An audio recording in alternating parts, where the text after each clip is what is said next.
A few months ago, I experienced an event that completely changed my view of the spiritual world and what truly defines good and evil.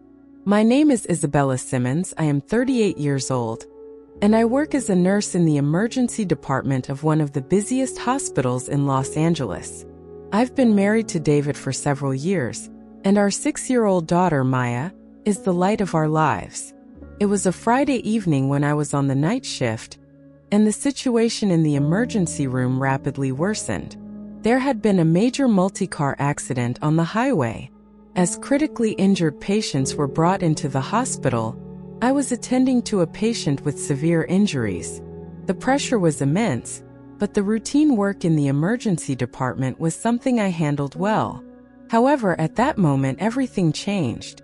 As I hurried to help a new patient who had just arrived, I slipped on a small puddle of blood on the floor and fell sharply backward. The impact on the metal edge of the cart was so strong that for a moment, I only felt intense pain and the concerned faces of my colleagues. After that, my memory cut off. Everything around me turned white. Later, I found out I had suffered a severe concussion. The blow was so intense that for a while, I couldn't distinguish what was real and what was not. But what happened next changed my life forever. After the blow, my brain swelled severely, requiring immediate surgery. During the procedure, something happened that I could never have imagined. My heart stopped beating. For almost a minute, the doctors couldn't restore my pulse. And in that interval between life and death, I experienced something that changed everything. Something so profound that I find it difficult to put into words exactly what occurred. The first sensation I remember was an indescribable sense of peace. The pain and chaos in the emergency room disappeared as if they had never existed. I no longer felt the weight of my body or the cold of the room. It seemed as though I was floating light and calm. Everything around me was filled with beauty and light, surpassing anything my human mind could understand. The light was bright, as intense as sunlight, yet it was neither blinding nor painful. Instead of dazzling me, it seemed to envelop me, warming me from the inside. I was drawn to this light, as though I was being called to something great. And then in the center of this light, a figure appeared, moving toward me. When it got closer, I had no doubt in its identity. It was Jesus. I know this may sound unbelievable, but deep in my soul I knew it was him. His presence radiated love and wisdom so deep that words couldn't convey it.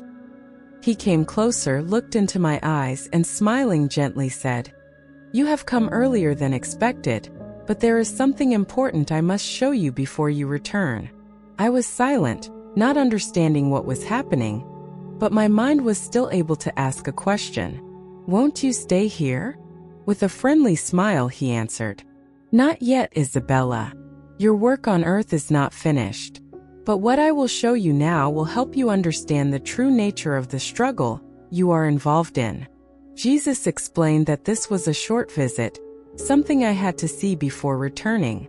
And then suddenly the scene around us changed. We were no longer in this place of peace and light. Now we found ourselves in a completely different setting, something that I can only describe as the sky. But it was far more glorious and beautiful than anything I had ever seen. I saw everything around me singing praise and radiating light. The music was unlike anything I had ever heard on earth.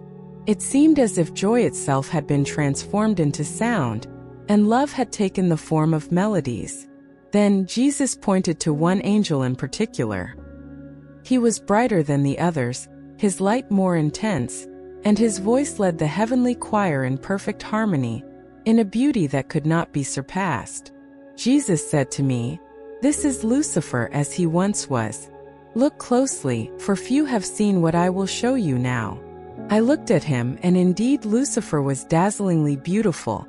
It was hard to describe his beauty. He seemed to be covered in precious stones, emeralds, rubies, diamonds, reflecting light in mesmerizing patterns. His wings were enormous and radiated all the colors of the rainbow. But it wasn't just his appearance that impressed me. He had a magnetism, a pull that made everyone around him pay attention. When he sang, it seemed as if the very heavens trembled under his voice. Jesus explained that Lucifer was the highest of angels, a perfect creation. He was the guardian of God's throne, the leader of the heavenly army, the one who led worship in heaven.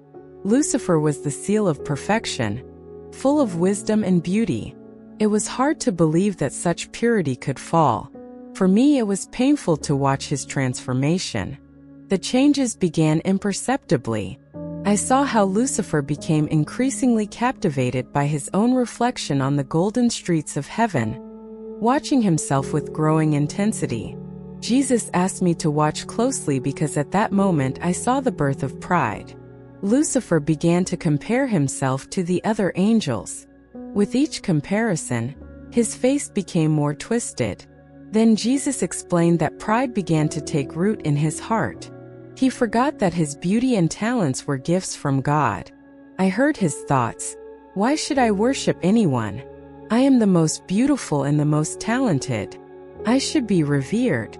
I should be obeyed. Jesus told me that pride is the source of all sins. It turns love for others into self-love. Pride feeds on a sense of entitlement, power, and possession. And then I began to see how Lucifer tried to attract the attention of the other angels. He made his songs more elaborate, his movements more intricate, as if he were presenting himself before an audience, rather than leading worship. He also began whispering to the angels. Jesus explained, Lucifer sows doubt. He suggests that God is hiding something from them, that they deserve more than they are receiving. He says, "Don't you think we deserve more? We are so powerful and beautiful.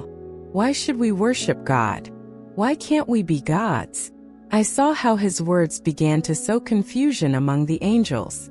Some resisted, but many succumbed to his vision of equality with God. Jesus explained that free will is a double-edged sword. It can lead us to love and devotion, but also to rejection and rebellion. It was terrifying to see how Lucifer used his charm to turn others against God. His questions initially seemed harmless, but their intentions were treacherous.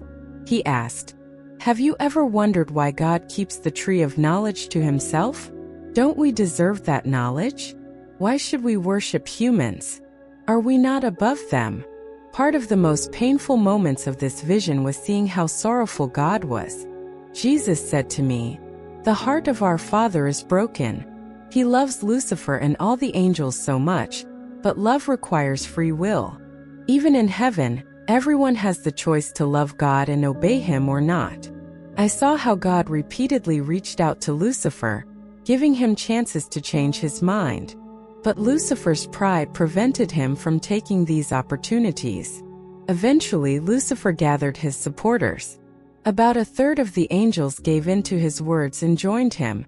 He stood before God's throne and said, "I will rise above the clouds. I will be like the Most High." And when he spoke these words, a great change occurred. The light that emanated from Lucifer began to dim, and I saw how darkness enveloped his body. At that moment, a dazzling light suddenly appeared. Archangel Michael appeared, accompanied by a group of faithful angels. Jesus explained to me that a great war had begun in heaven, but this battle was unlike anything I could have imagined. There were no physical weapons, only rays of light fighting against darkness.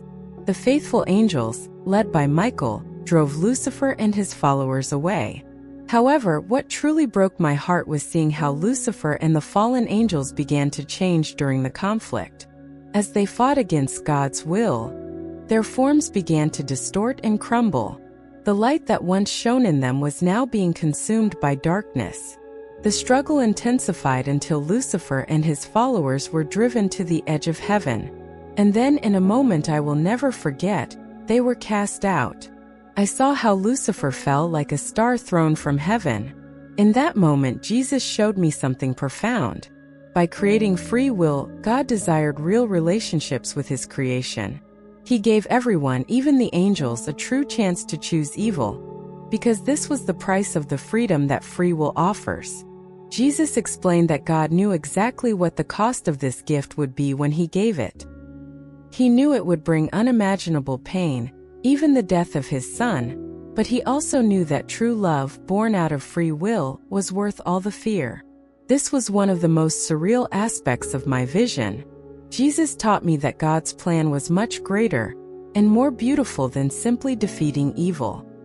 He allowed the rebellion to happen because he had a plan through which something even greater and more beautiful would emerge. I saw how this plan unfolded throughout history, as God worked to change the very nature of creation. The battle with evil was not only aimed at defeating Satan. The ultimate goal was to create beings who, when faced with evil, would choose good. These beings, like us, would be those who know the price of love and will freely choose good. I also began to understand more deeply why God did not eliminate evil immediately. If I may say so, he is playing the long game. The goal is not only to destroy evil, but to create beings who, facing evil and realizing its emptiness, will freely choose love. The idea of hell was one of the most challenging parts of the vision that I struggled to understand. Jesus showed me that hell is not so much a place where God sends people, but a state of being that arises from rejecting love and choosing selfishness. I saw how Lucifer's decision to reject God led him into self-imposed exile. The darkness that consumed him was not something God imposed on him, but the natural result of his own rejection of the light. Jesus told me, "What you call hell is the constant state of those who, like Lucifer, chose self-love instead of love. In the end, it is not God's punishment, but the natural outcome of their choices." When I asked Jesus if Lucifer or the fallen angels could be saved, he gave me a complex answer. He showed me that the offer of salvation is always open because God's love never ends. But angels are different from humans. When they make a choice, it is final in a way that does not apply to us. Jesus explained that the angels, at the time of their choice, knew everything they needed to know. They were not deceived, and they did not act in ignorance. Their rejection of love was absolute, and by their nature could not be undone. For humans, however, as long as we are alive, there is always a chance for salvation. Jesus showed me that every human life is a series of choices that can either bring us closer to love or push us further away from it. The final judgment is actually the revelation of the choices we have made throughout our lives. I didn't expect it to be so difficult, but at the same time so simple to resist temptation and avoid the fate of Lucifer. He taught me that to avoid this trap, we need to work on being humble and learning to love others. Pride was what led Lucifer to his fall, and it remains the enemy's main weapon against us. To truly be humble, Jesus said, means not to think of oneself as insignificant, but to recognize our dependence on God and our connection to others. True humility means being grateful for what we have, not resentful for what we lack. Love makes us less self-centered because we focus on loving God and others. Jesus showed me that even the smallest acts of love can strengthen our connection with God and weaken the power of darkness in our lives. Then he told me it was time to return. I felt that I had learned huge lessons, but I knew that the path of transformation and love I had experienced had only just begun. What I had seen and learned needed to be shared with others, so that they too could find the path of light and salvation.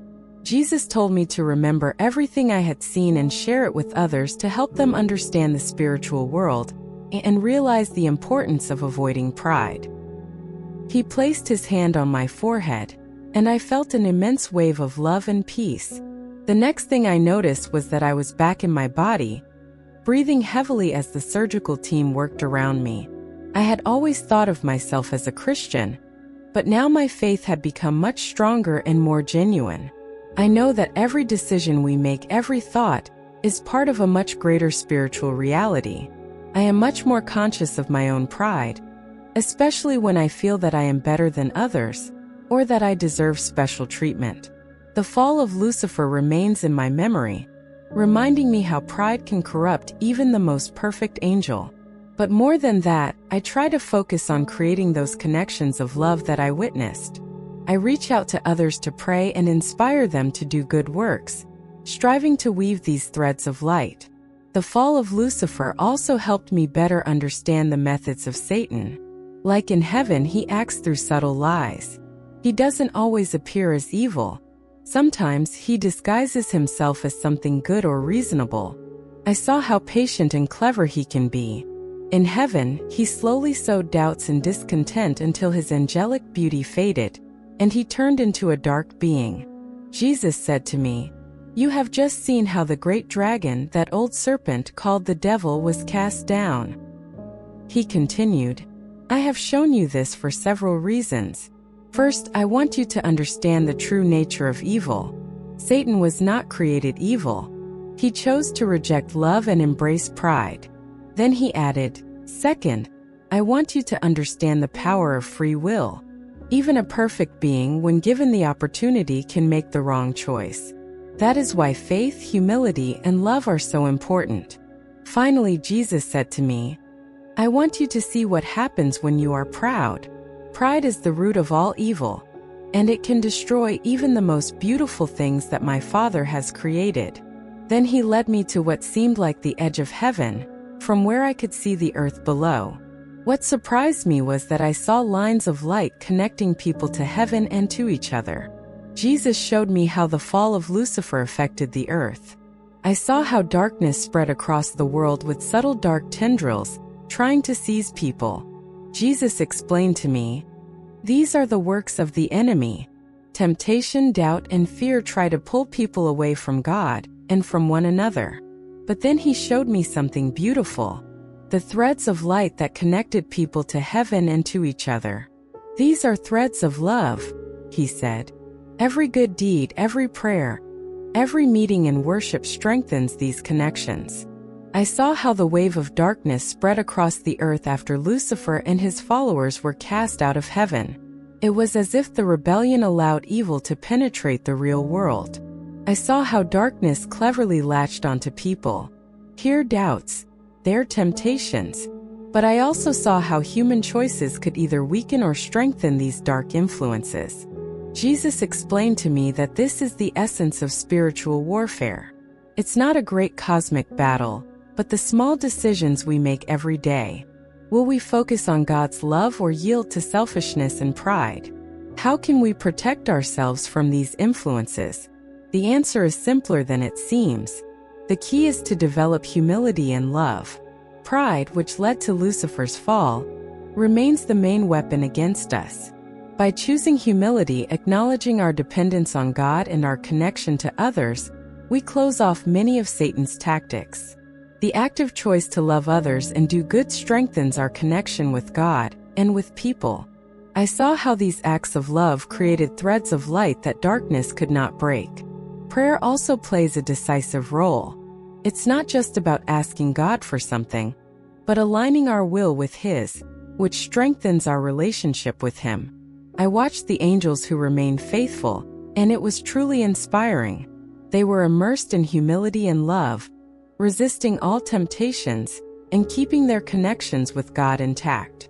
What struck me the most was the unwavering focus of the faithful angels on God, while Lucifer and his followers became increasingly inwardly focused. The faithful angels remained focused on their true purpose and the source of their beauty, on God. Jesus told me that these angels are true examples of humility because they knew that all the gifts they had received from God were not things to be proud of. When Lucifer tried to seduce them with promises of greater power or knowledge, they responded with gratitude for what they already had. I also noticed that the faithful angels seemed to have a deeper understanding of love. They found joy in serving God and each other, not in seeking attention or status. This selfless love protected them from Lucifer's attempts to ignite pride and selfishness. Jesus showed me how these angels interact with our world, as messengers and protectors, often in ways that we cannot see. They constantly strengthen the threads of light connecting people with God and with each other. I was amazed at how deeply they loved humanity. Even though they were far stronger and wiser than us, they did not despise us nor pressure our spiritual growth. On the contrary, they seemed to value every small step we take on our journey and respected the pace of each person. Jesus told me that these faithful angels deeply understand the significance of free will and respect each person's unique path. They offer advice but never control our decisions. It was touching to see this, as it reminded me of the beauty of the freedom that God has given us. Then Jesus showed me something that broke my heart when he showed me how Lucifer's rebellion sent waves through all creation, bringing death and decay where life and growth had once reigned. When sin entered the world, creation changed. I saw how natural disasters, animal suffering, and even human suffering became consequences of this rift. But even in this dark scenario, Jesus showed me a light of hope. Creation itself yearns for redemption. I saw how acts of love and obedience to God can drive away darkness not only from people's hearts but from the world around us. I realized that, although Satan and his followers try to corrupt people's faith and moral principles, the most important thing I learned is that Satan is not the exact opposite of God. He is a created being with limitations. He may try to deceive, but he cannot make anyone sin. We always have a choice to follow love or give in to selfishness. Jesus continued to speak about how Satan operates in the world. He told me that the main weapon of Satan is deception. Just as he deceived himself thinking he could be equal to God, now he tries to deceive people. Jesus showed me how Satan and his fallen angels, who have now become demons, distort the truth to make evil look good and good look evil. They sow lies, stir up pride and anger, and try to distract people from God and from each other. I saw how throughout human history, pride, greed, and the desire for power led to terrible crimes. But I also saw how acts of love, selflessness, and faith fight against the darkness. Jesus told me that the battle I saw in heaven continues on earth, but not with swords or heavenly armies. It happens in the hearts and minds of people. Jesus showed me several glimpses of the future, but he made it clear that these were only possibilities, not inevitable events. He explained to me that the future depends on the decisions people make in response to God's love. The ultimate goal of history is to reconcile all things to God. But the path to this could be slow and peaceful or full of chaos and pain, depending on the choices people make. I am convinced that in the end love will prevail. However, the path to this depends on the free decisions we make. As children of God, every act of love accelerates the day when all will be renewed. I got a glimpse of these events, but they were not physical. It felt more like the unveiling of reality, as if the spiritual world suddenly became visible to everyone, showing how everything truly is. The judgment in this way was not as we traditionally perceive it. It wasn't an official hearing but the ultimate demonstration of the true nature of each person, shaped by the decisions they made throughout their life. Those who grew in love and connection naturally drew closer to God, while those who gave in to selfishness could not bear the divine light. Jesus told me that judgment is not something he imposes, but an inevitable result of each person's choice to accept or reject love. I learned that true love, which is humble and sincere, is the most powerful force in the universe. It holds everything together and gives life meaning. Lucifer fell because he turned away from love and focused on himself. We rise when we turn to love and set aside ego. I also understood that every decision we make is important. We are all part of a cosmic drama much larger than we can imagine. But this does not mean we have to perform great deeds to make an impact. Small, everyday decisions to love, to be kind, and to choose humility over pride. These are the ways in which we can align our actions with God's plans. Finally, I learned that no matter how dark everything may seem, in the end, love will prevail. This will not happen through violence or coercion, but through the free choices of those who recognize the supreme value of love. Each of us can. Today, I invite you to think about the decisions you make in your life. Every decision matters. The path lies before you. What choice will you make?